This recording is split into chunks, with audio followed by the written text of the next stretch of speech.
ভক্তবৃন্দ হরে কৃষ্ণ কৃষ্ণ কৃষ্ণ হরে হরে হরে রাম রাম রাম হরে। জয় গুরু জয় মা, আপনাদের চরণ আমি বন্দনা করছি। কারণ হচ্ছে মাগো, যে কোনো জীবের মধ্যে ভগবান পরমাত্মা রূপে আছে। এবং দেখেন ভাগবত কি চমৎকার কথা বলছে, আমি এগুলো দিশেরা হয়ে যায়। অহম বৈ সর্বভূতসী ভূতাত্মা অবস্থিত সদা, আমি প্রতিটি জীবের মধ্যে পরমাত্মা রূপে বিদ্যমান। এই যে কীর্তিপ্তেশ মূর্ধম, এগুলো খাসা, এর মধ্যে আরো 3টে খাসা আছে, মন বুদ্ধি অহংকার একটা খাসা, এবং তারপর 8টা খাসা আছে 17তম গুণ। তার মধ্যে আমি জীবত্তা আছি। জীবত্তা কোথায় আছে? 5টা বায়ু রূপে দণ্ডমান রয়েছে। প্রাণ বায়ুকেই আবার 10 ভাগে ভাগ করা হয়েছে। এত সব বললে মাথা ভিতরে খেলবে না নিয়ে। এই প্রাণ বায়ুর 10টা ভাগ আছে। এই 5টা ভাগের উপরে প্রাণ আপান সমান উদান ব্যান, এরকম করে এই বায়ুর উপরে গিয়ে আমাদের আত্মাগুলো থাকে। একটা হলো জীবাত্মা, আর একটা হলো পরমাত্মা। বাচ্চাদের কন্ট্রোল করতে হবে, নাহলে কিন্তু সব ভুলে যাবো। এই যে 5টা বায়ুর উপরে জীবাত্মা পরমাত্মা রয়েছে, তাই না? তো এখন ব্যাপার হচ্ছে এই বিষয়টা কি বলতে চাচ্ছিলাম? আরে না রে, আচ্ছা, বিষয় হচ্ছে তাহলে আপনার আমাদের এগুলা জীবাত্মা পরমাত্মা সেই বায়ুর উপর ই করে থাকে। আচ্ছা, এখন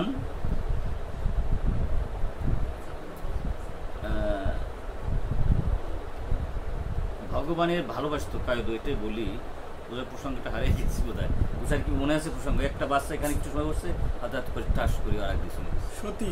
আরে যাও, এটা বলি না, এটা প্রসঙ্গটা আটটা ছিল। ওমা না, এইটা বলতেছিলাম, এখন মনে করতেছিলাম যে এই যে আপনি মা এখন নাম জপ করে না মাগো, কৃষ্ণ কথা শুরু করলে ভগবান ওই কথার মধ্যে চলে আসে, তখন ওইটা অপরাধ হয়।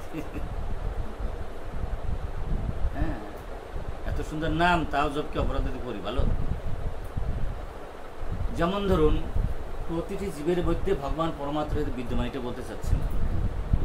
এবং যতক্ষণ পর্যন্ত আমরা এই যে জীবকে সম্মান না করব, তখন এই কৃষ্ণ কথা ভাগবত কথার ভিতরে ঢুকবে না।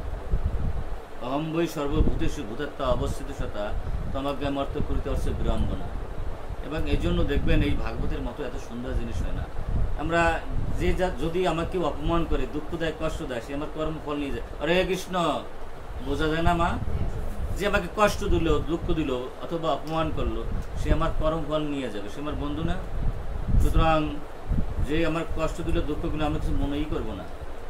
তাহলে কি করব? আমি এটা স্বাভাবিকভাবে গ্রহণ করে আমি সেটা ই করব। এখন এই জন্য ভাগবতের দিকে আমার নজর রাখতে হবে। ভাগবত বলছে শান্তা সমদিশা শুদ্ধা সর্বভূত অনুরঞ্জন। যে কোনো পরিস্থিতি আমার শান্ত থাকতে হবে। আর কি করবে? যে আমাকে কষ্ট দিল তারও ভালোবাসতে হবে। যে কষ্ট দেয় সে আমার কর্মফল নিয়ে যায়, বুঝে যায়। আমি সাধন ভজন করিয়ে জানা পারি, তার বেশি উপকার সে করি, তাহলে সে বন্ধুই যায় না। এই জন্য আমরা যারা প্রতিকূলে ভজন করে তাদের চরণে কোটি কোটি দণ্ডবাদ জানাই। আমি সেই জন্যই আরো বেশি আগ্রহ করে আসছি। কারণ এই যে প্রাণী কটা আসছেন, এই যে আমরা ভক্ত কয়েকজন আসছেন, নিশ্চয়ই কোনো না কোনো সময় কোনো না কেউ কথা শুনতে হয়, তাই না? অনুকূলের চেয়ে প্রতিকূল ভজন ভগবান খুব পছন্দ করে, নইলে প্রহ্লাদ এত বড় হতে পারতো না। 33 কোটি দেবতা যা পাইল না, এমনকি ব্রহ্মা যা পাইল না, শিব পাইল না, লক্ষ্মী বলে তার বেশি দিয়ে দিল প্রহ্লাদ। কারণ তার ভজন ছিল প্রতিকূল। তারা কি অত সহজে ভজন করছে? সে পাহাড় একটা ফেলাইছে, সে কি থেমে রয়েছে? তারে বিষ খাওয়াইছে, সে কি থেমে রয়েছে? তাকে হাতির পাড় তলা সে কি থেমে রয়েছে? আগুনের মধ্যে ফেলাইছে, থেমে রয়েছে? কি না করেছে তাকে মরার জন্য? তারপর কি একদিনের জন্য কৃষ্ণ ভুলে গেছে? প্রতিকূল তো অবস্থায় যদি কৃষ্ণকে না বলেন, তাহলে কৃষ্ণ খুব খুশি। যার ক্ষুধা নাই সে যদি উপবাস থাকে, তার বেশি গুরুত্বপূর্ণ। আর যার খালি 1 ঘন্টাও না খেয়ে থাকতে পারে না, সে যদি উপবাস করে, সেগুলো সবচেয়ে গুরুত্বপূর্ণ। এই জন্য সবচেয়ে বেশি গুরুত্বপূর্ণ মানুষ ছিল ভীম। ভীম মাত্র একটা ভৈম একাদশী করছিল, তাতেই কৃষ্ণ ভীষণ খুশি। কারণ জগৎ সংসারের এই যে শত শত মানুষ যা খেত তার তা বেশি কিন্তু ভীম আর এক মুহূর্ত ক্ষুধা ছাড়া থাকতে পারত না। এজন্য প্রতিকূল ভজনটা এসে সবচেয়ে বেশি ভালো, অনুকূলের চেয়ে প্রতিকূল ভজন ভালো। যে যত বাধা আসবে তার ভজনে তত সে ভগবানের কাছে চলে যাবেন। হরে কৃষ্ণ। কয়েদু তাই, কয়েদু তো মহাসতী কয়েদু, বুঝছেন, ছোটবেলার থেকে বাধা একটা